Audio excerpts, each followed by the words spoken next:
ਵਾਹਿਗੁਰੂ ਜੀ ਕਾ ਖਾਲਸਾ ਵਾਹਿਗੁਰੂ ਜੀ ਕੀ ਫਤਿਹ। ਅੱਗੇ ਸਾਖੀ ਸੱਤਵੀਂ ਚੱਲੀ। ਸ਼੍ਰੀ ਗੁਰੂ ਜੀ ਦੀਨ ਦਿਆਲ तख्त पर विराजमान छड़ीदार सोने चांदी दियाँ छड़ियाँ लिए सन्मुख दोनों ओर हाजिर खड़े अरदासियाँ अरदास करने को तैयार स्वर्ण के चोर लिए हाजिर खड़े चौबदार दीवान सुशोभित होया। पाठ लोग गुरु जस सुनाने लगे। बड़ा आनंद का समय छाए गया। इत्ते में सिंगा संतां भगता प्रीति साध बेनती करी जी, गुरु सच्चे पातशाह तमाकू परिषद कित्थों पैदा होया है। वचन होया जमदगन साध सहंसर बाहु राजे को भोजन छिकाया सी। कामदेन गऊ कल्प वृक्ष स्वर्ग से साध लाया। भोजन भांडे सुईने दे अनेक रकम मिठाई कुदरत नाल उतरे तां सब लोग मन्ने मत आते पदार्थ खाए के आनंद किए। राजा हैरान हुआ। साध अभ्याघात ऐसी खातर किया। मेरे घर में भी ऐसी दौलत नहीं, ऐसा बंदोबस्त नहीं, ये क्या बात है। ता राजे साध को कहा, हे रिखी जी अपना खजाना मुझको बतलाओ। रिखी जी कहा, कल्प वृक्ष और कामदेन गाय सब रिखियाँ देवतियाँ दा खजाना है। राजे कहा, मेरे को देव गऊ, ऐ कल्प वृक्ष मेरे काम आवेगा। साध कहा, मेरे वस नहीं, देवलोक रहेगी। साध ने गऊ नूं आख्या, चली जा।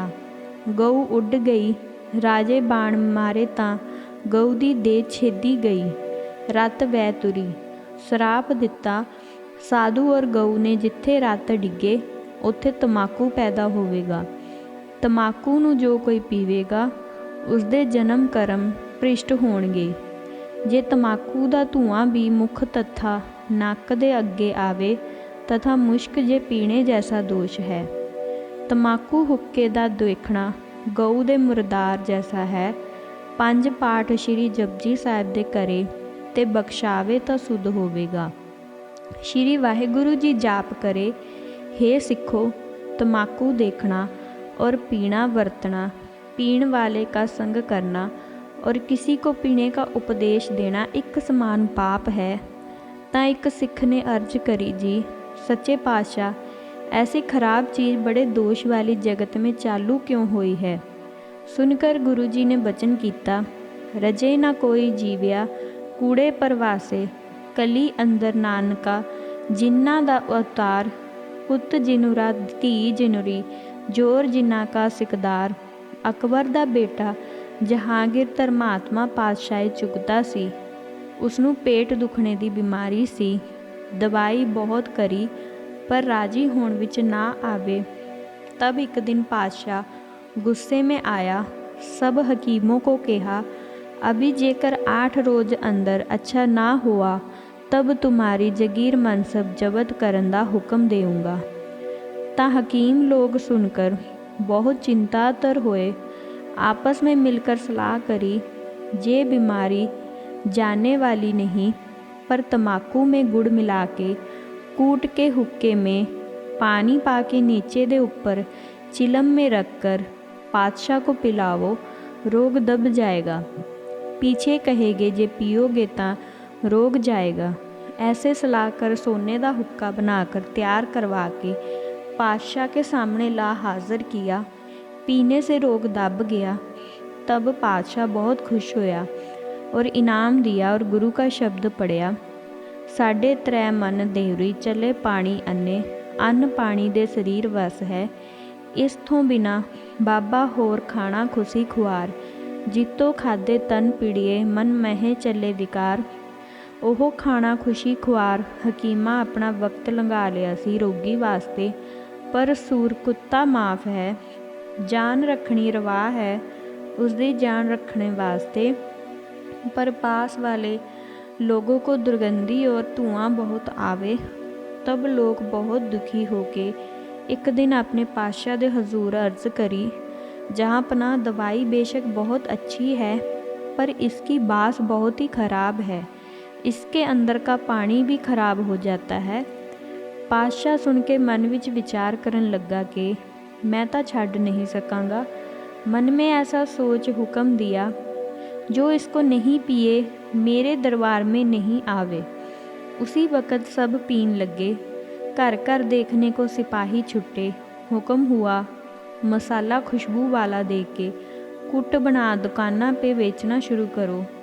हुक्म दिया जो मेरे मुल्क में इसको खुशी से पीवेगा उसको मुफ्त मिलेगा और दाम उसकी सरकारी खजाने से मिलेगा।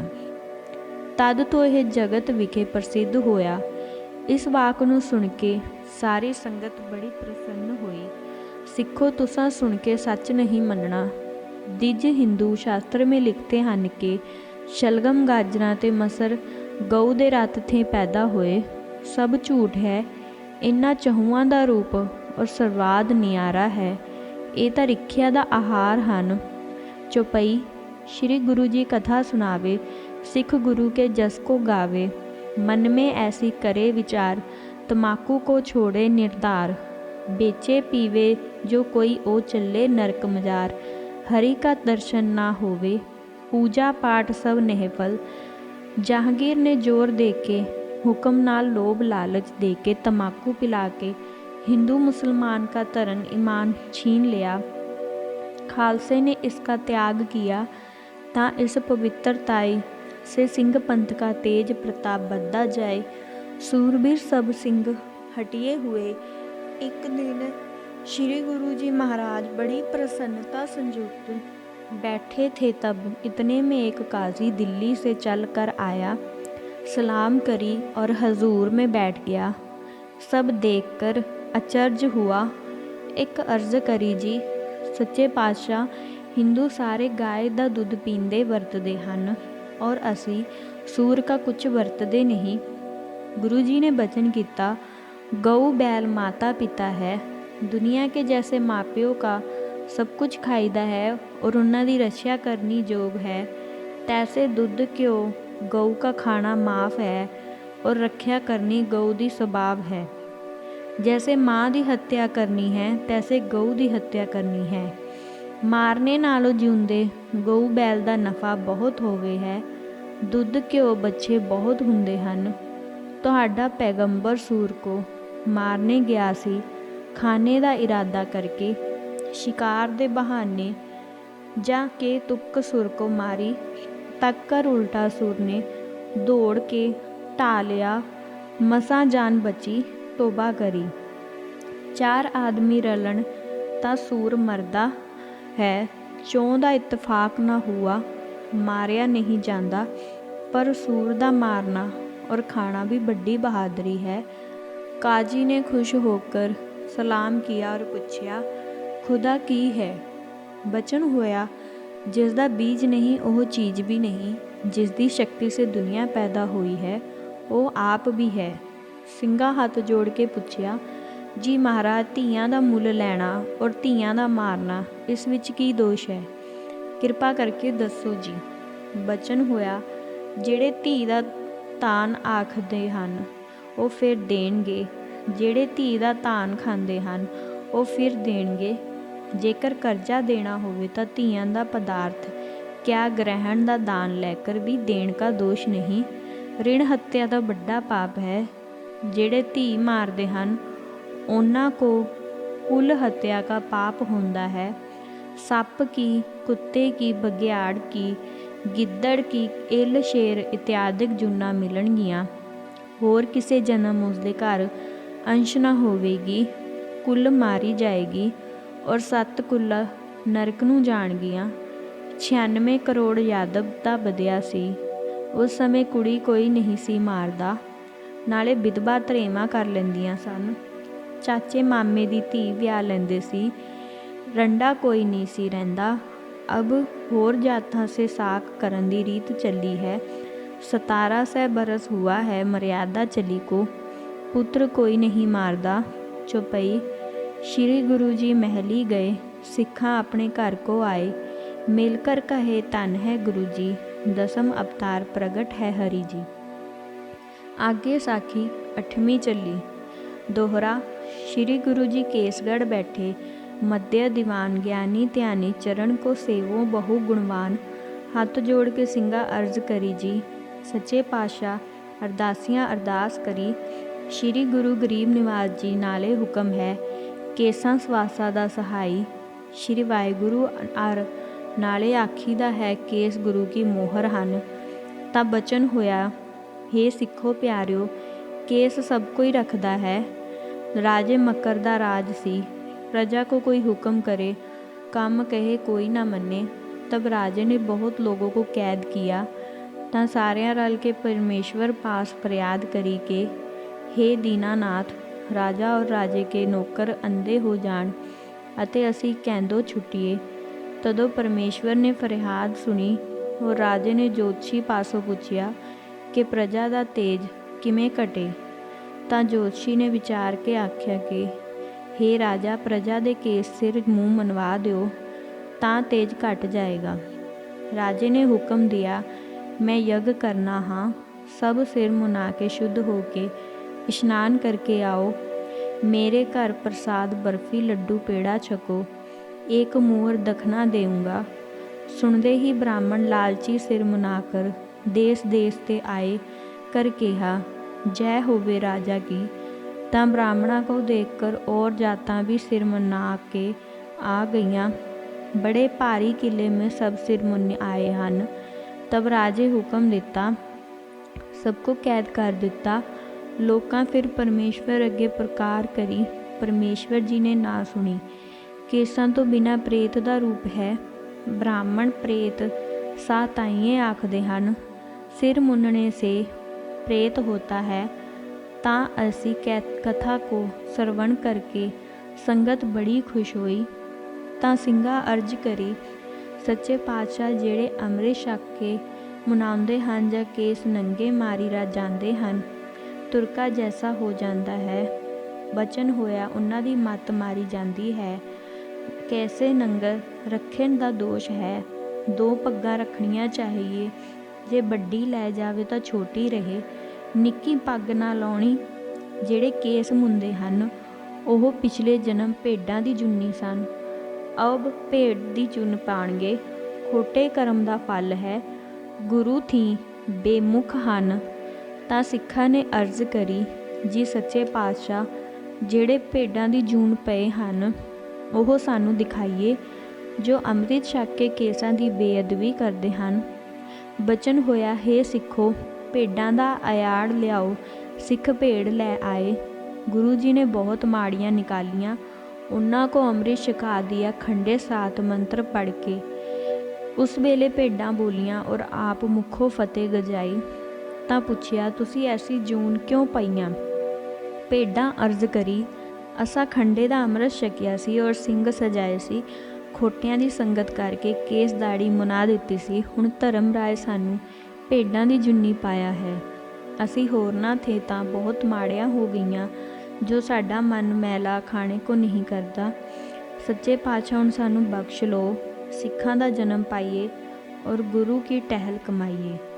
ਤਾਂ ਗੁਰੂ ਸੱਚੇ ਪਾਤਸ਼ਾਹ ਜੀ ਨੇ ਹੁਕਮ ਦਿੱਤਾ, ਹੇ ਸਿੱਖੋ, ਜਪਜੀ ਸਾਹਿਬ ਅਤੇ ਸ਼੍ਰੀ ਗੁਰੂ ਰਾਮਦਾਸ ਜੀ ਦੀਆਂ ਲਾਵਾਂ ਦਾ ਪਾਠ ਕਰਕੇ ਇਹਨਾਂ ਦੇ ਛੱਟੇ ਮਾਰੋ। ਉਸ ਵੇਲੇ ਛੱਟੇ ਮਾਰੇ ਉਹਨਾਂ ਦੀ ਦੇਹ ਛੁੱਟੀ। ਚਤੁਰਭੁਜ ਰੂਪ ਧਾਰ ਕੇ ਬੈਕੁੰਠ ਕੋ ਗਈਆਂ। ਸਤਿ ਸ੍ਰੀ ਅਕਾਲ ਬੁਲਾ ਕੇ ਗੁਰਾਂ ਕੀ ਚਰਨ ਪਏ। ਪੁਨਰ ਸ਼੍ਰੀ ਗੁਰੂ ਜੀ ਨੇ ਆਗਿਆ ਕਰੀ, ਹੇ ਸਿੱਖੇ ਪਿਆਰਿਓ, ਅੰਮ੍ਰਿਤ ਛਕ ਕੇ ਜਿਹੜੀ ਕੇਸਾਂ ਦੀ ਬੇਅਦਬੀ ਕਰੇਗਾ ਉਹ 100 ਜਨਮ ਭੇਡਾਂ ਕਾ ਪਾਏਗਾ। ਇਹ ਸਿੱਖੋ, ਜਿਉਂਦਾ ਸ਼ੀਰ ਸੀਸ ਅਰ ਮੁਝ ਕਾ ਰੋਮ ਨਹੀਂ ਲਾਉਣਾ ਦੇਵੇਗਾ। ਚੌਪਈ। ਸੰਗਤ ਨੇ ਸੁਣ ਕੇ ਆਗਿਆ ਮਾਨੀ, ਗੁਰੂ ਮਹਿਮਾ ਮਨ में जानी। बड़भागी है हम सब लोग, दसम गुरु मह चरण संजोग। संगत ने पुछया, हे गुरु जी, कृपा करके कहो, तुसां ਅੰਮ੍ਰਿਤ किस दे पासों छकिया सी और अपना गुरु कौन है? साथों कोई पूछे ਤਾਂ ਅਸੀਂ ਕੀ दसीए? गुरु जी ने हुक्म किया, हे सिखो, आज्ञा पई अकाल की, तबे चलायो पंथ।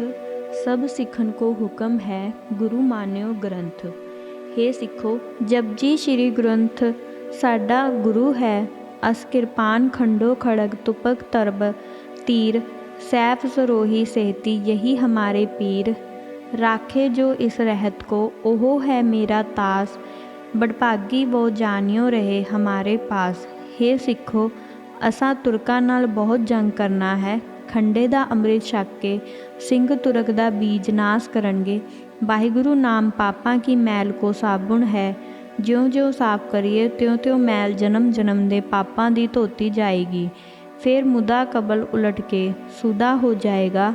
ਹਿਰਦਾ ਆਨੰਦ ਹੋਵੇਗਾ। ਅੰਤ ਸ਼ੰਕਰਨ ਦੀ ਛਾਜੇ ਦੂਰ ਹੋਏਗੀ। ਫਿਰ ਅਰਸਾਂ ਕੁਰਸਾਂ ਦੀ ਦ੍ਰਿਸ਼ਟ ਭਾਸੇਗੀ। जैसे सुपने विखे पृथक पदार्थ भासते हैं, उस जागृत में नहीं दिसते, फिर सुपने वांग जागृत में सभी कुछ स्पष्ट दृश्य आवेगा। परोख भो उठ जाएगा। अंत शकਰਨ तत्काल दृष्ट भास है। जैसे सूरज का चमत्कार जल विच पै के अग भासदी है। खंडे का ਅੰਮ੍ਰਿਤ छक के वाहिगुरु जाप करे, पापां को जलावे। जैसे अगन घास को जलाता है। जिचर ताई खंडे ਦਾ ਅੰਮ੍ਰਿਤ नहीं छकेगा, तद ताही अनेकां जूना विखे भरमेगा। जिस पर परमेश्वर की बड़ी कृपा है, घोड़े की असवारी और दूध छकने को, विद्या पढ़ने को, दे अरोग हरक न सोग। दोहरा श्री गुरु साहिब महल में गए, सो आप अपधार। सिंह लिखारी प्रेम से साखी लिखी सुधार। वाहिगुरु जी का खालसा, वाहिगुरु जी की फतेह।